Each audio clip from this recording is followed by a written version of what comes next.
E aí a minha querida amiga Jo, né, pôde reagendar. Então, eu sou muito grata de estar aqui nessa noite para que a gente possa pensar, refletir e, acima de tudo, trocar, né? Essa energia maravilhosa que Renata, que nos antecedeu, deixou aqui junto de todos nós. Tá? Vamos tratar sobre ansiedade, sobre pânico e depressão, na visão espírita. Um tema bem atual, não é isso? Sobretudo no mês de setembro, aonde nós pensamos um pouquinho mais sobre esse tema tão importante, nos debruçamos mais quanto sociedade. Muito embora os profissionais de saúde, nós nos debruçamos nisso durante o ano todo. Tá? Isso é muito importante que a sociedade também nos acompanhe diante da importância e da relevância do tema. Tá? Então, vamos entender um pouquinho o que a Organização Mundial da Saúde define como saúde física. Tá? É um bem-estar, é um estado completo de bem-estar físico, mental e social. Não somente a ausência de enfermidades. Isso é a nossa saúde física. Tá? E aí vamos para o que a Organização Mundial da Saúde nos traz como a saúde mental. É um estado de bem-estar no qual o indivíduo é capaz de usar suas próprias habilidades, recuperar-se do estresse rotineiro, ser produtivo e contribuir com a comunidade. Muita coisa, né? Mas vamos destrinchar um pouquinho isso. E eu acho importante a gente pensar que, diante da saúde física, a saúde mental fala sobre esse bem-estar, esse equilíbrio que nós precisamos estar, independente de estarmos ou não doentes, apresentarmos ou não a enfermidade, nós podemos nos manter dentro do equilíbrio. Por quê? Porque ele diz aqui, ó, o indivíduo é capaz de usar as suas próprias habilidades. E aí é interessante quando a gente percebe na passagem do Mestre Jesus entre nós, quando ele indo ao Calvário, ele nos deixou uma dica importante sobre o que a ciência se debruça hoje. Ele disse para nós: na vida tereis aflições, tende bom ânimo. Ele já sabia que essas habilidades estavam dentro de nós e que nós somos capazes de desenvolver essas habilidades. Salvamos isso? Então vamos seguir.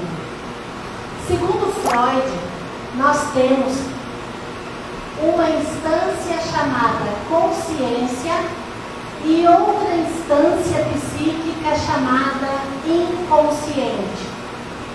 A nossa parte consciente é o que nós sabemos que nós estamos fazendo aqui, né? Eu estou falando, vocês estão prestando atenção, estão trocando energias, estão sentados, enfim, tá? Isso é a nossa parte consciente. E a nossa parte inconsciente, ela é de maior proporção. Ou seja, nós agimos mais por impulsos do que pelo próprio pensamento e racionalidade.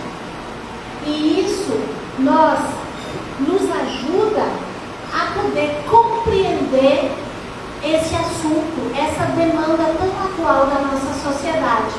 Ansiedade, depressão, pânico, né? E tantos outros transtornos.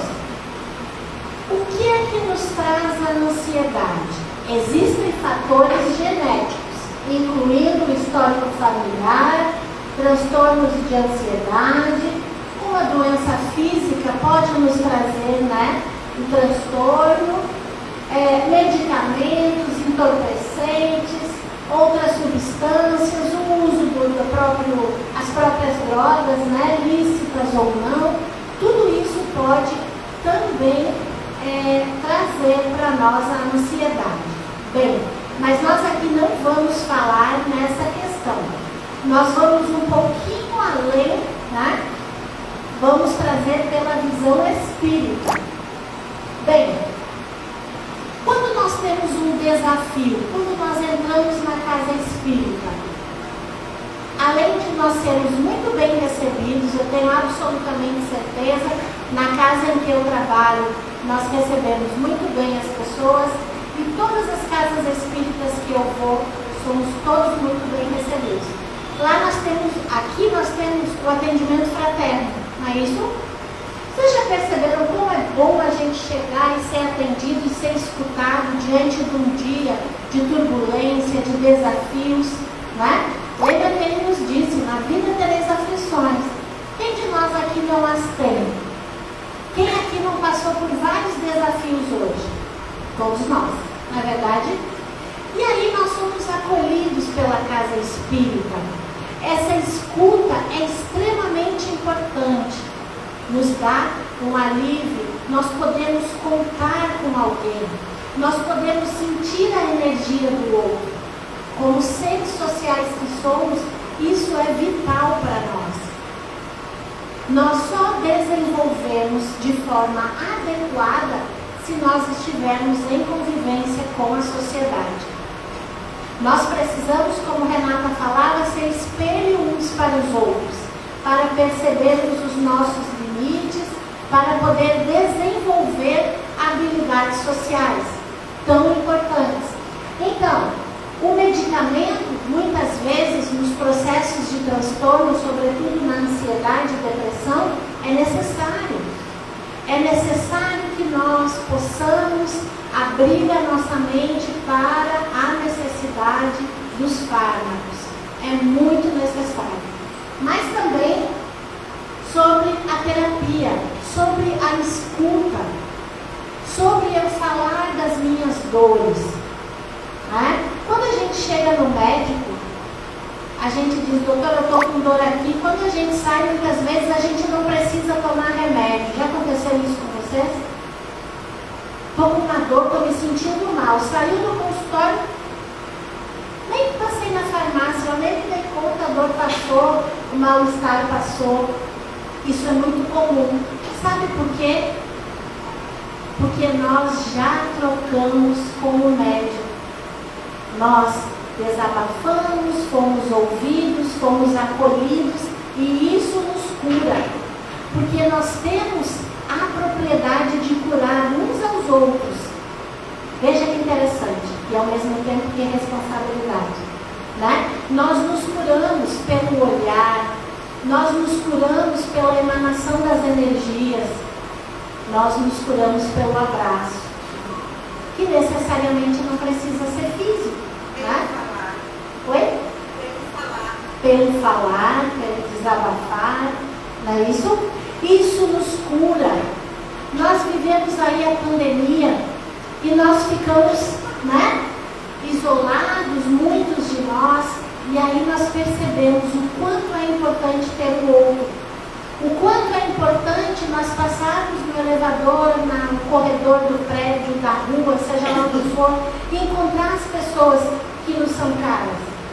Como é confortante, né? Então, a visita muitas vezes ao médico psiquiatra, né? Um tabu ainda na nossa sociedade que nós devemos trabalhar para cada vez mais diluir isso.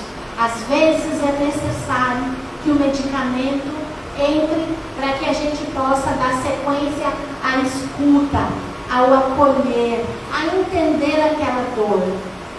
Né? Ah, mas a minha terapia é tomar café com uma amiga. É ótimo, é terapêutico também, mas não é terapia. Ir na praia é terapêutico, mas não é terapia. Né? Então, nos entregarmos à ciência para que de forma mais efetiva possamos lidar melhor com as nossas dores. Né? E volto a frisar, todos nós as temos, sobretudo numa época, né? Numa era que nós estamos vivendo, a era digital, muita informação, né? Hoje nós temos tratamento de ponta na medicina, a ciência avançou consideravelmente, mas também consideravelmente nós nos afastamos uns dos outros. porque ainda não compreendemos a importância dessa convivência, dessa reunião aqui, ó, de nós estarmos juntos, em família, com a família universal que somos todos nós. Né? Nós nos isolamos e não percebemos o tanto que isso nos tira do eixo. Sabe por quê? Porque Jesus, quando esteve entre nós, ele disse: sois Deus e sois luzes, muito mais do que eu fareis. E ele disse mais: sois o sal da terra, o tempero, o que dá o gosto, o que dá a alegria, o que nos constitui como humanos. Então, essa necessidade, essa interação social, diante de uma vida corrida, né? Às vezes a gente, no próprio lar, a gente nem percebe que o outro está com o semblante mais pesado, que não deu um bom dia como dá todo dia, que não tomou o café todo, né? Que agiu diferente. Por quê? Porque nós temos hoje uma necessidade incrível de correr, de acelerar, de fazer mil coisas. Por quê? Porque nós temos esse aparelho aqui, ó. Muitos de nós passam boa parte do seu dia aqui. Eu atendi uma adolescente e ela disse: não, Márcia, eu fico muito pouco tempo no celular. Eu sou uma exceção da minha escola. Que massa! Que maravilha! Parabenizei ela, né? E aí a mãe depois veio com queixas outras e a gente foi analisar.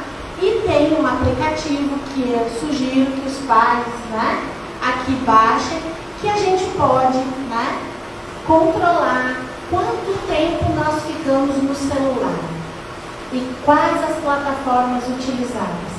E pasmem, essa menina ficava 9 horas no dia. E ela não se dava conta, porque não dá mesmo. Vai para a escola, faça o período da escola, 9 horas de celular, mas eu estudo pelo celular, mas eu também me divirto, eu também jogo, ok. Mas nós precisamos controlar isso. Nós precisamos tomar conta, está chegando aí transtornos importantes sobre o uso excessivo de telas. Né? Muitas vezes a gente vai num restaurante, as pessoas todas, cada um com a sua telinha. Pai com a tela, mãe com a tela, os filhos com a tela, ninguém interage, nem com o próprio alimento. Nem com o próprio alimento, nós estamos mecanicamente consumindo aquele alimento. As nossas células, elas são inteligentes. Se nós, através do pensamento, não nutrir a nossa alma para que aquele alimento sirva de combustível para nós, para enfrentar os desafios do dia, daqui a 5 minutos nós estaremos com fome. Porque nós não avisamos ao nosso cérebro que nós estávamos nos alimentando. E também não agradecemos pelo alimento, pela possibilidade de nos alimentarmos daquilo que gostamos, tanto da parte material como da parte física. Muitas pessoas gostam de determinados alimentos, mas não podem mais consumi-los. E nós o podemos. Então nós não nos damos conta disso. E mecanicamente vamos nos abastecendo com a ânsia, né, de tempo, de correr, de trabalhar mais um pouco, enfim, de dar conta das nossas inúmeras atividades no dia. Será que a gente para 5 minutos para fazer uma prece? Eu estou dizendo 5 minutos ainda é muito tempo, né? Uma prece, segundo a doutrina dos Espíritos, não precisa ser longa, precisa ser de coração, como Renata trouxe. Nós precisamos nos colocar a Deus para que, através das nossas palavras, nós possamos limpar a nossa mente, para que psiquicamente a gente perceba o Deus que há dentro de todos nós, a luz que há dentro de cada um de nós. Mas aí a gente faz isso num processo bem mecânico, né? Muitas vezes nós nos alimentamos até no carro. Eu já percebi pessoas no trânsito, na hora do almoço, muito rapidamente, né, se alimentando. Então, nós temos hoje uma sociedade voltada para o consumo. Consumo exacerbado, que nos leva a ansiar, a ansiedade de ter e não ser. Nós queremos ter. Eu já trouxe aqui, não quis ser repetitiva hoje, mas nós temos um sociólogo polonês, Zygmunt Bauman, que ele nos fala sobre essa nossa vida líquida, essa nossa vida muito fluida, que nada tem compromisso, compra hoje, compra amanhã, consome hoje, consome amanhã, e não temos tempo muitas vezes para a nossa essência, porque ainda nos vemos como carne, e bem os somos, mas a nossa essência é espiritual, e a essa essência que nós precisamos alimentar diuturnamente, independente da nossa crença religiosa, independente de religião. Nós precisamos alimentar a nossa alma com boas informações, boas ações, bons pensamentos, porque isso nos leva à saúde mental. Eu já tive a oportunidade na minha vida pessoal de ver pessoas desencarnarem da própria família curadas. Curadas. Por quê? Porque entenderam o sentido da vida. Qual é o sentido de nós estarmos aqui?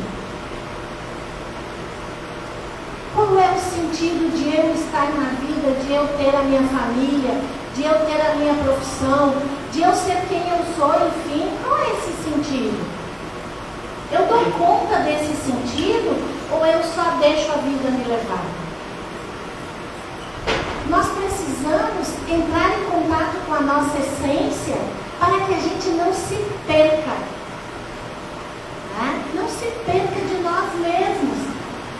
E aí nós estamos, no processo, depois do iFood, né? Não tem mais tempo ruim, né? É o iFood toda hora na portaria, apartamento e tal, isso tudo muito facilitado, facilita a nossa vida de fato, mas nós precisamos ter um determinado controle. Por quê? Porque isso nos deixa sedentários. Né? A gente não usa mais a criatividade, a gente não sai mais ao passeio ao ar livre, a gente simplesmente tem tudo muito facilitado. E a gente nem percebe que nesse movimento de consumo nós somos, de fato, utilizados para o consumo, para o benefício de grandes empresas. E nós vamos, né? Aquele comercial sutil na televisão, aquela marca que nos chama a atenção, e a gente vai atrás, e a gente está percebendo de forma inconsciente, lembra? De forma inconsciente nós vamos lendo o mundo e vamos seguindo aquilo que nos é proposto, sem racionalizar os nossos pensamentos. Nós só vamos, nós não paramos, não pensamos e não avaliamos. Né? Então, diante desse consumo, nós nos tornamos o quê? Escravos do próprio consumo. Muitas vezes passando do nosso limite financeiro para dar conta de um desejo que não é suprido. Porque não é dessa ordem, a minha essência não é essa. É por isso que a gente fala do vazio existencial. Porque o vazio existencial ele não é suprido pelo shopping. ele é suprido pela convivência, pela nossa religação com Deus, pelo sentido que nós damos à nossa vida. É nessa perspectiva que nós nos alimentamos e assim teremos o equilíbrio físico, emocional e espiritual. É essa que deve ser a nossa busca. Nós invertemos um pouquinho diante dessa vida que se apresenta hoje, tecnológica, rápida, não é verdade? E aí nós invertemos até os papéis, né? Nós temos dificuldades, como eu dizia, às vezes a gente está numa mesa de restaurante e ao lado tem uma família toda, cada um no seu celular. E aí nós pais começamos a dar objetos para os nossos filhos como forma de compensação da nossa ausência. E aí nós temos uma inversão de papéis, né? Os filhos nos apontando. Muitas vezes diante das nossas falhas. Eu não consigo lidar com meu filho que tem 5 anos, 6 anos. Como é isso? Aonde foi que a gente perdeu a mão? Onde foi que nós nos perdemos? Que nós não conseguimos mais dialogar. Por quê? Porque não temos tempo. Trabalhamos muito, consumimos muito, não é verdade? E nos distraímos com aquilo que não é a nossa essência. E aí a criança vem nos cobrar esse comportamento. Aqui a família toda, ó, em casa, e cada um com o seu aparelho de celular. Isso é uma cena muito comum que infelizmente a gente vê na nossa sociedade, né? E cada vez mais nos dispersando. No meu tempo, né, a gente brincava assim, ó, de pés descalços, correndo, subindo em árvore. Nós desenvolvíamos criatividade. A panelinha era uma tampinha, né? A comidinha era uma folhinha, areia, né? Quem brincou de 5 Maria aqui? Vai relatar a idade. Não era tão gostoso, né? 5 Maria era bom demais.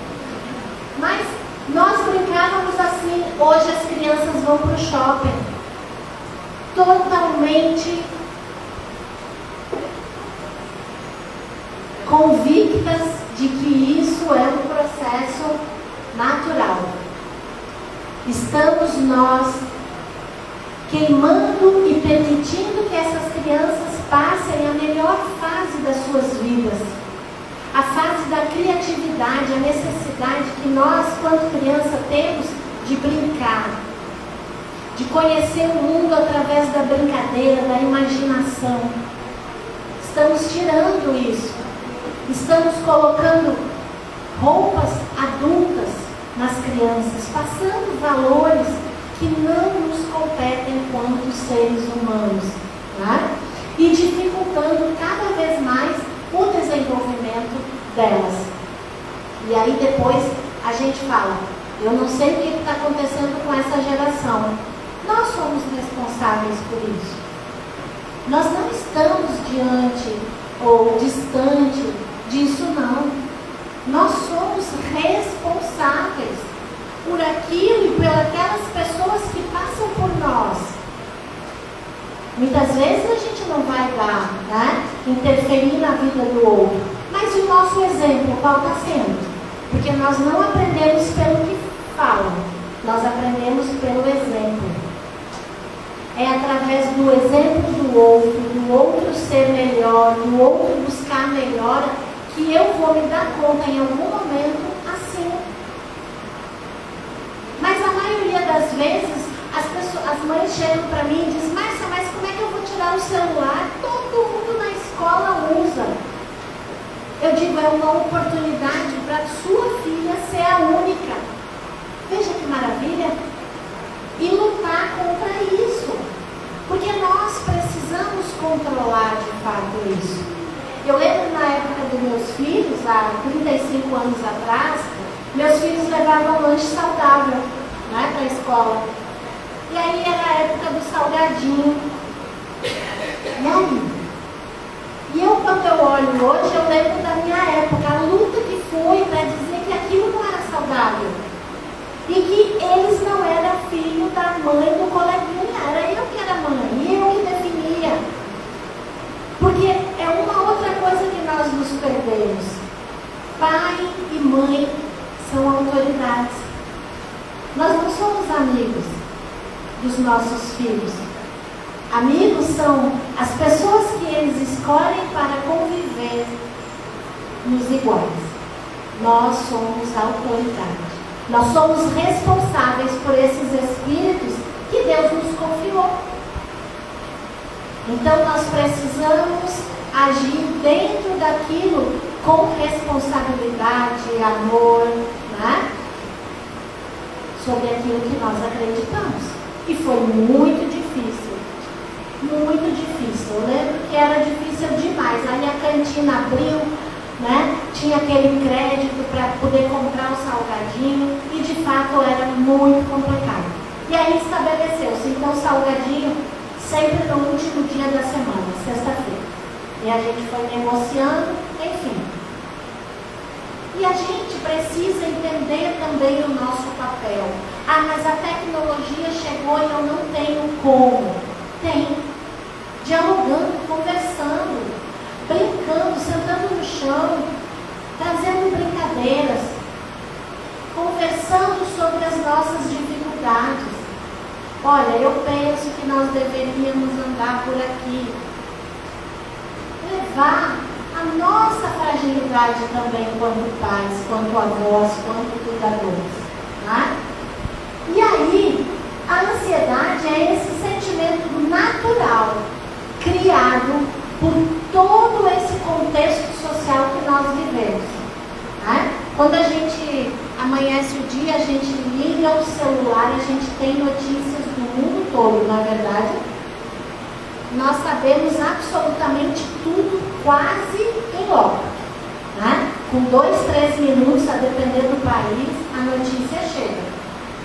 Mas também nós temos plataformas outras, né? As redes sociais, que nos colocam numa situação de comparação.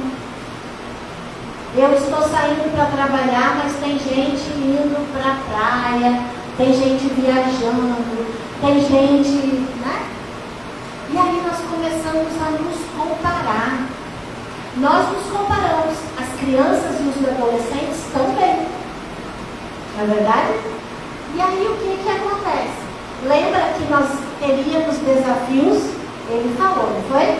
Então, a ansiedade é esse sentimento natural que todos nós temos, que permite antecipar situações de risco e nos preparar para os desafios diários. Nós temos dentro de nós um arquivinho no nosso cérebro, que é o arquivinho do perigo. Então, cada vez que nós estivermos numa situação de perigo, o nosso cérebro vai nos ajudar a lembrar. E aí nós vamos ficar com medo, com receio de determinadas situações. Isso é um estado natural. Isso é uma emoção. Então, é o meu corpo me preparando para o medo que eu estou de atravessar uma rua, iniciar um trabalho novo, né? Fazer uma consulta médica. Meu corpo está sinalizando que eu estou preocupada com isso. Até aí, ok, salvamos, né? No entanto, quando essas emoções se tornam muito intensas, com preocupações desproporcionais aos problemas e de forma contínua, ela se transforma num transtorno.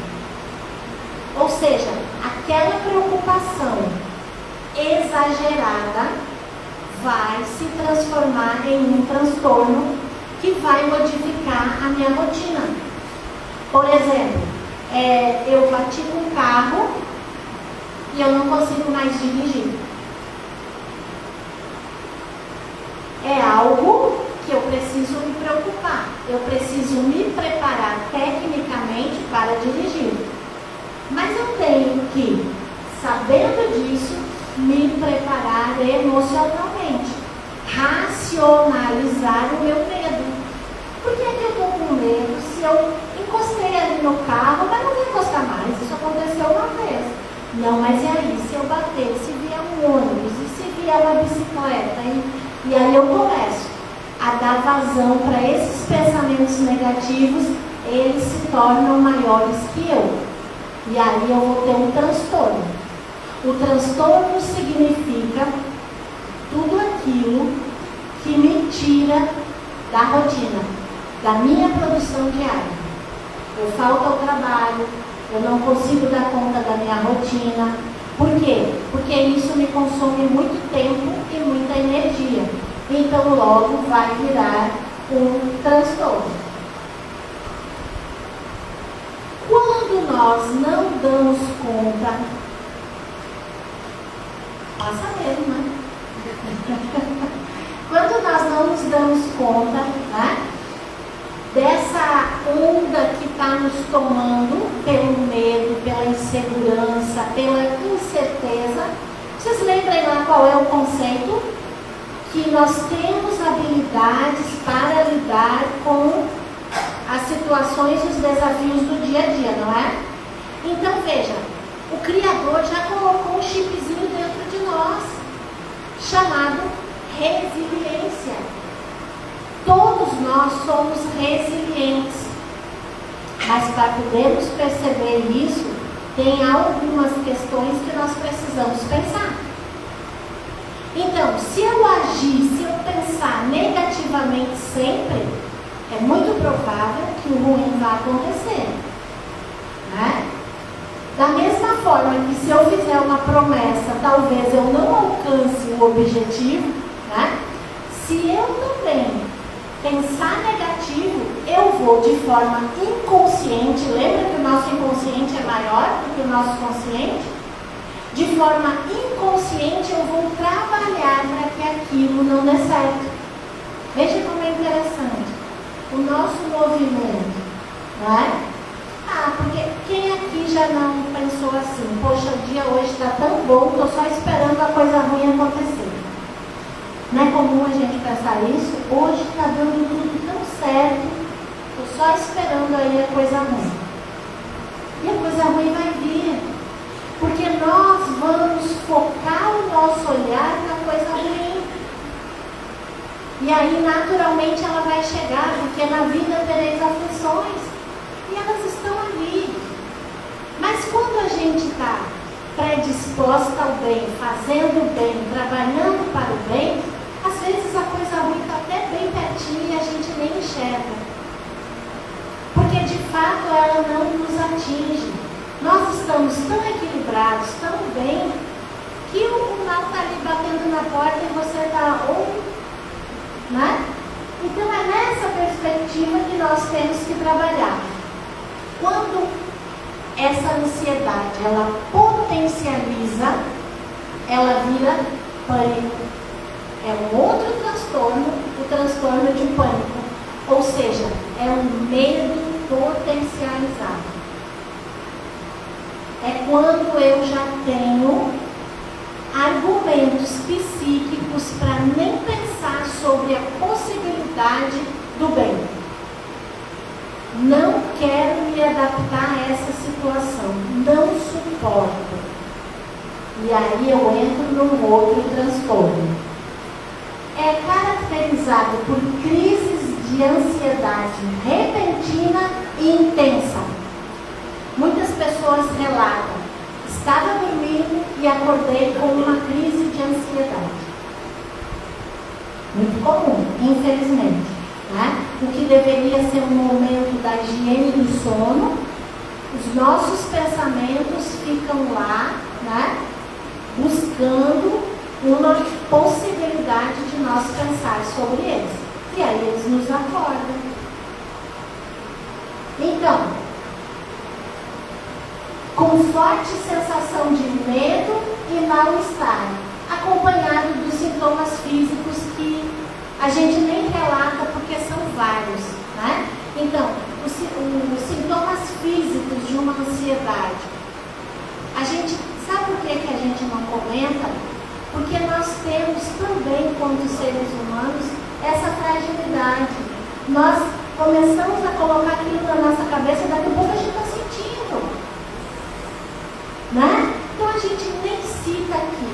Cada um, diante da sua subjetividade, vai compreender, né, quais são esses sintomas. São vários, tá? E aí nós temos algo também, lá no Livro dos Espíritos, quando Kardec pergunta, né, por que é que nós temos medo de espíritos? Por que é que o ser humano tem medo? Nós espíritas mesmo, né? Às vezes a gente está dentro da casa espírita, passa um vulto, a gente ouve uma voz, a gente se assusta, né? Por quê? Porque isso é cultural, né? Quando a gente vai botar uma criança para dormir, boi da cara preta, né? A gente já tem esse trauma. E aí nós vamos nos acostumando que se a gente não for dormir naquela hora, o bicho-papão vai nos pegar. Veja os registros negativos que nós temos. E aí a gente não dorme no quarto escuro, também não dorme com a cortina fechada, também não dorme, enfim, né? Cada um acha uma maneira. E é por isso que nós temos que racionalizar, porque na infância a gente não consegue, né? A gente acredita. Mas a infância é um solo que se anda a vida toda. Não tem como nós eliminarmos a nossa infância. Não, hoje eu já sou adulta, minha infância está lá longe, aqui, dentro, bem próximo, né? Tão próximo que às vezes adultos nós não conseguimos nos desvencilhar dela. Por isso que a fala, por isso que a casa espírita, por isso que a escuta no atendimento fraterno, o passe, a água fluidificada, tudo isso nos ajuda a encontrar arcabouços psíquicos para suportar os nossos traumas, né? Que são muitos e todos temos. Mas Deus é infinitamente bom, justo e misericordioso. Isso todos nós sabemos. E Ele nos dá o tempo da reencarnação, o tempo do pensamento, o tempo da reflexão. Na verdade, as reencarnações sucessivas, as múltiplas vidas, os múltiplos mundos, para que a gente possa repensar. Veja que maravilha. E o que é que nós estamos fazendo desse tempo nessa encarnação aqui, agora? Será que nós estamos utilizando como espíritos que somos? Será que nós não estamos nos distanciando da nossa essência e assim cada vez mais lotando os consultórios dos psiquiatras e dos psicólogos em busca daquilo que nós temos como recurso natural? É a ciência que diz. Nós temos recursos naturais. Mas aí o remédio e o medicamento, como já dissemos aqui, é necessário em alguns momentos.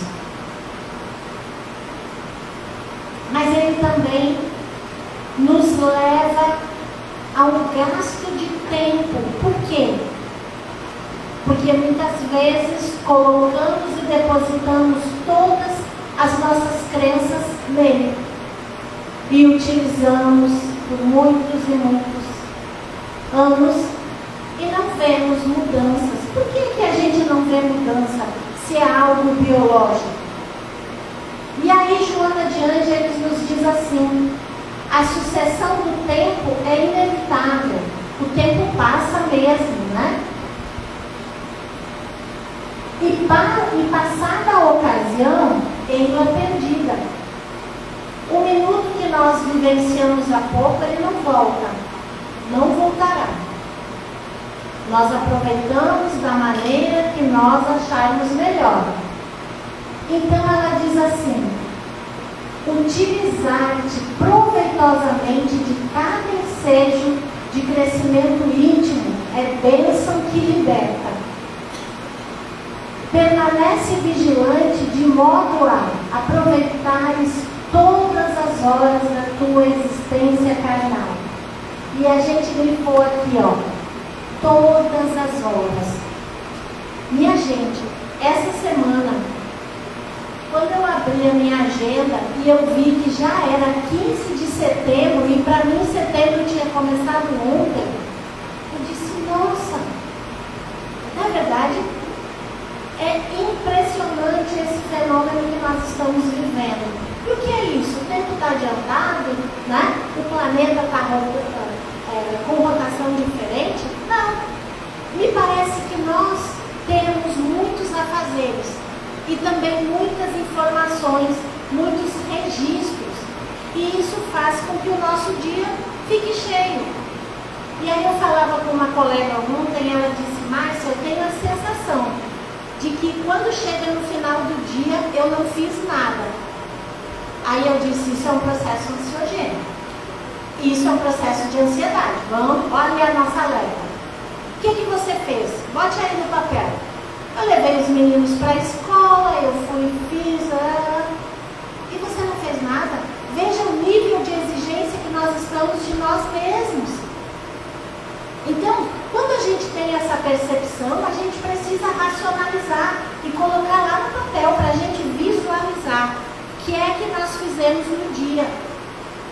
Porque nós fizemos muita coisa. Até deitada na rede, fazendo uma prece ou meditando, a gente está trabalhando.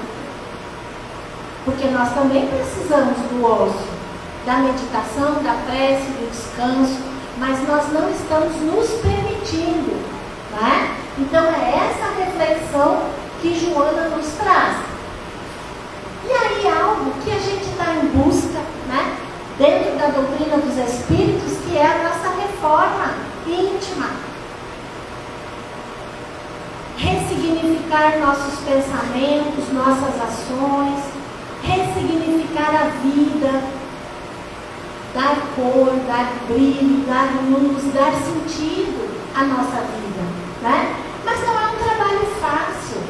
Nós também não podemos nos exigir que nós saltemos, né, passos largos, porque não é assim, a natureza não age assim, e nós somos parte da natureza. Então, a reforma íntima é necessária demais, mas ela é um processo. Não é porque eu venho à casa espírita, não é porque eu sou trabalhadora espírita, não é porque eu já estou na condição. Não, eu preciso me avaliar, me conhecer diuturnamente. Lembra daquele processo da consciência e do inconsciente? O que é que eu faço de forma consciente? E eu gosto disso? Isso é bom para mim e para a sociedade, ou só é bom para mim? Ou só é bom para a sociedade? Porque às vezes a gente perde a mão também. A gente se doa demais.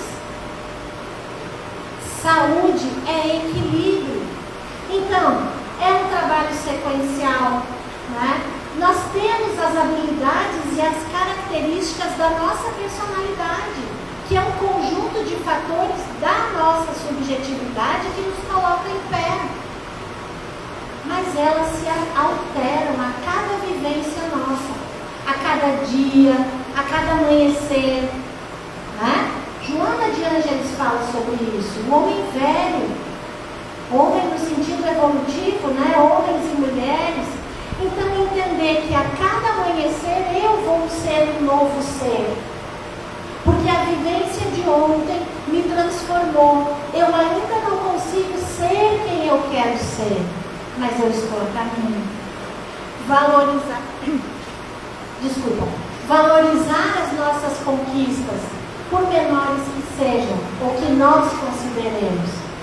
Valorizar cada uma delas, proporcionar para nós, né, essas mudanças, nos percebermos, conversar conosco mesmo, né? Características da nossa personalidade, como o caráter, o temperamento, os valores, os vícios e outros. É a formação do homem de bem que o Evangelho nos sugere. Né? Nós precisamos trabalhar para que esse homem do bem nasça e renasça em nós todos os dias. Lá no Livro dos Espíritos, a pergunta 471, quando experimentamos, Kardec pergunta aos Espíritos, quando experimentamos uma sensação de angústia ou de ansiedade indefinível, ou uma intensa insatisfação, sem que lhe conheçamos a causa, devemos atribuí-la unicamente a uma predisposição física? O que os Espíritos respondem? É quase sempre efeito das comunicações em que inconscientemente entrai com os Espíritos. O que os Espíritos querem nos dizer com isso? A nossa mente atrai espíritos no mesmo padrão vibratório que nós. Então, se nós não ressignificarmos os nossos pensamentos, se nós não questionarmos nossos pensamentos, que não são verdades absolutas, nossos pensamentos são possibilidades. Não trata-se de uma verdade absoluta, até porque o nosso planeta é de relatividade. Então, eu penso que essa parede é branca, mas uma pessoa que tenha qualquer questão ótica pode discordar de mim. E aí, quem está errado? Ninguém. Porque são pontos de vista, são óticas diferentes e está tudo certo. Né? E aí, quando eu bato naquilo que eu já sei, né? Eu sempre fui assim, eu aprendi assim, eu vou ser sempre assim, eu vou gerar em mim uma insatisfação. E através disso, os espíritos, nessa mesma qualidade vibratória, vão chegar próximo de nós e vão nos influenciar muito mais do que a gente imagina. Está lá no Livro dos Espíritos. Os espíritos influenciam muito mais do que a gente possa supor, muitas vezes nos manipulando. Não é? Mas por quê? Porque nós não vigiamos os nossos pensamentos. Nós temos essa tendência, porém, quem coordena isso somos nós. O tipo de pensamento, se eu vou refutar aquele pensamento, se eu vou dar qualquer explicação para ele, somos nós, e não a nossa carga biológica. Allan Kardec afirma que todos os sofrimentos encontram sua consolação na fé do futuro, na confiança da justiça de Deus que o Cristo veio nos ensinar. Mais à frente, ele diz que o Espiritismo vem trazer uma suprema consolação aos deserdados da terra e a todos aqueles que sofrem, dando uma causa justa e um fim útil. E aí? Será que a ansiedade, o pânico, a depressão, será que tudo isso não é algo que era esperado? Né? Por isso que ele nos disse que nós teríamos aflições, e aflições importantes, desafios importantes, não é? Com todas essas questões. Quando nós não conseguimos dar conta do nosso dia, quando nós ansiamos, quando nós não conseguimos nos perdoar pelas nossas falhas que são existentes e presentes diante dos nossos erros e dos nossos equívocos como seres, né, fadados à luz, mas ainda de terceira ordem, Livro dos Espíritos, né? Nós somos espíritos de terceira ordem, ainda com aprendizado, ainda com a necessidade do mundo de expiação e provas. Então, quando nós nos dissociamos das leis divinas, quando nós nos afastamos da nossa essência, quando nós nos afastamos de Deus, nós deprimimos. Porque nós não conseguimos encontrar a essência. E aí lembra quando a gente falava de uma sociedade de consumo, né, e tudo mais? A depressão, ela também pode ser caracterizada por questões fisiológicas. A gente precisa dar um recorte nisso, né? Mas também ela pode ser pela nossa questão emocional. E aí, pelo tempo, vamos para a questão 132. Qual o objetivo da encarnação dos espíritos? Kardec pergunta. E os espíritos são bem singelos em responder. Evoluir. É para isso que nós estamos aqui. Evoluir. Ansiedade, uma emoção natural, presente em todo ser humano. A depender da nossa subjetividade. O pânico é o fruto da não aceitação e não trabalho dessa ansiedade. E a depressão, né, vem como Joana nos traz aqui. A raiz psicológica da depressão ou do comportamento afetivo encontra-se uma insatisfação do ser em relação a si mesmo que não foi solucionado. Olha o nosso orgulho aí. Não é como eu quero, eu não consigo consumir, eu não consigo dar conta, eu não consigo fazer meu dia ter 36 horas, então eu deprimo, eu fico triste, eu me aborreço, eu não aceito. Não é verdade?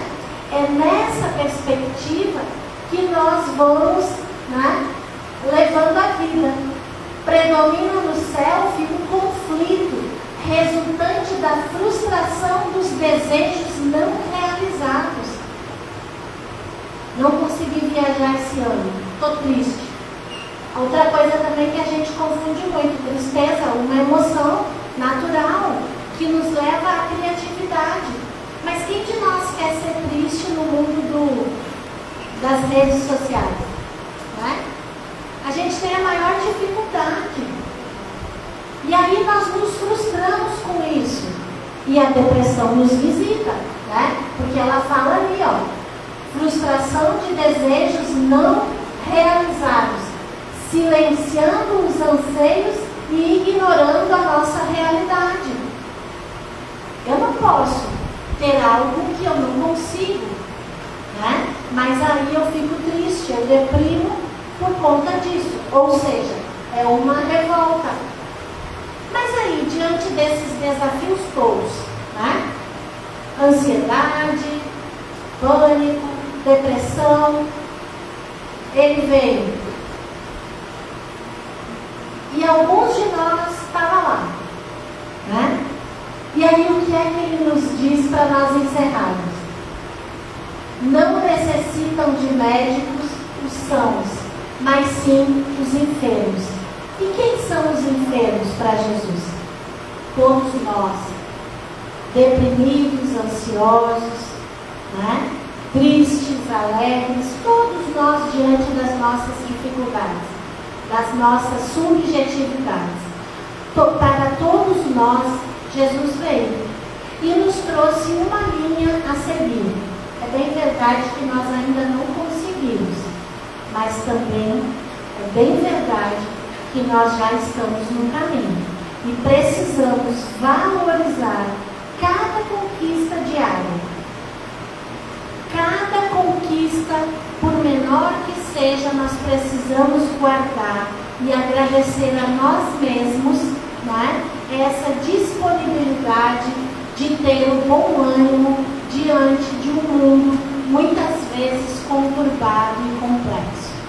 Que a paz e que a luz de Jesus seja conosco hoje, agora e sempre. Muita paz.